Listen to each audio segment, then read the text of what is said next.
Today's composition is actually going to be a direct opposite of last week's composition. For last week's composition, I was using the avalanche run to kind of make a degraded tape loop sound to match all the cold, rain, and haziness that we've been having in Boston this summer so far. So for this past week, we actually had a lot of sun and warmth, which is great for me. That's what I really prefer. So of course, I had to write a song about it, right? Because the subject was kind of the warmth and the summer spirit, I went with the Hologram Electronics Microcosm because the pitch shifting in it is some of the warmest and gooeyest kind of pitch shifting I think you can find in the market today, especially when it comes to saxophones, right? And I'm also using the POLYMOON. So it's actually a much smaller setup, and I'm going to talk more in detail about how, even though it's this tiny setup, you can get so much from it in this next part of the video. It'll talk about the signal chain, all the stuff in there. So if you don't want to hear any of that kind of stuff, you want to jump straight to the song, you can check the description below for the timestamps, or you can just hover over the little YouTube play bar thing and find the song towards the end of the video. So without further ado, I hope you guys enjoy this composition, which is very unoriginally entitled July Sun. Okay, so let's talk about our signal chain first. We have my Selmer Mark 6 tenor saxophone going into the Hologram Electronics Microcosm, then into the POLYMOON, out into my Focusrite audio interface, and then into Ableton. Okay, much simpler chain than last week. So first things first is I started recording a loop into the microcosm. Now the first effect I used was just Mosaic A, which again just gives you some little micro loops of what you're playing, but also some of those micro loops are played back at double speed so that they're put up an octave higher. And that's what I did for the little melody in the loop. Then I overdubbed some Mosaic B, which does the same thing, but it also adds some octave below. So this is where the bass notes in the composition are really coming from. Now, the really cool thing going on in here, which doesn't happen much, but it's one of my favorite things about Microcosm that I don't think gets talked about enough, is that the ARP B function. So ARP B is it stands for arpeggiator, but it's really kind of more like a sequencer. You put some notes into it, and it's going to play them back in a quantized fashion. But what's really cool about ARP B is that it'll take some of those notes at random and either play them an octave up or an octave down, which is really cool. And you'll hear once we listen to this loop just a little bit right here.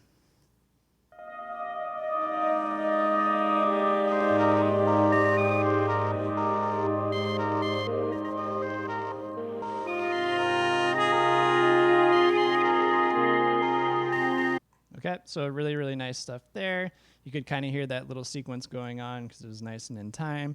Okay, we have all that going on in there, and now we go into the POLYMOON by Maris. Now, some people might be like, well, why are you running a delay pedal after your looper? Surely you'd want to put your delayed stuff into the looper. However, POLYMOON, historically, ever since I got it, has always been an end-of-chain thing for a lot of reasons. The simplest one is that the stereo field coming out of the POLYMOON is the best I've ever heard in any stereo pedal. So you put anything into this, including your now built-up loop, and it's just going to make it sound a lot huger and very spacey. Okay. The second reason is I use POLYMOON more as an actual modulation pedal rather than a delay pedal. And now there are a lot of key modulation pieces that I use here. The first one is the phaser. So you can activate it by having a slow, a sync phase, or just a mixture of those two. But the slow is what I really like because it's a really slow, washy phaser that just feels like you're massaging like ocean waves or something like that. It's really, really nice. So we can actually listen to that real quick.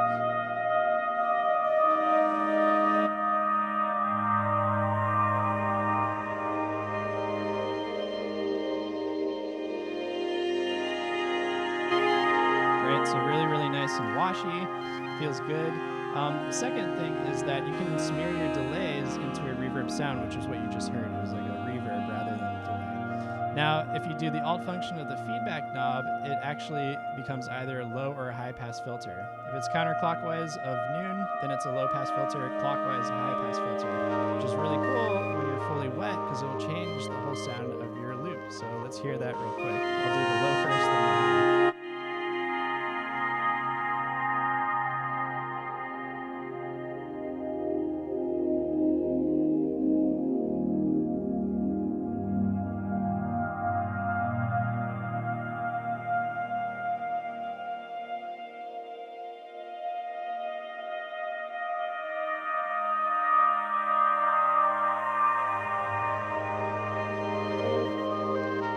So some nice stuff there.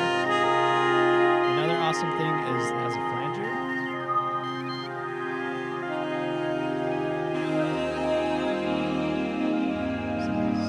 Nice little texture there.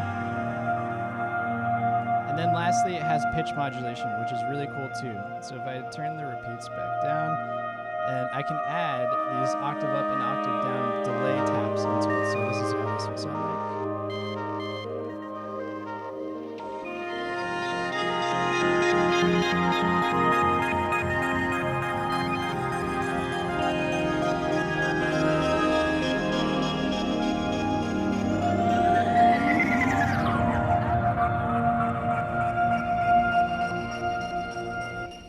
So yeah, so there you have it. With that, I'm going to jump into the video now. I hope you guys enjoy, and I'll see you all in the next one.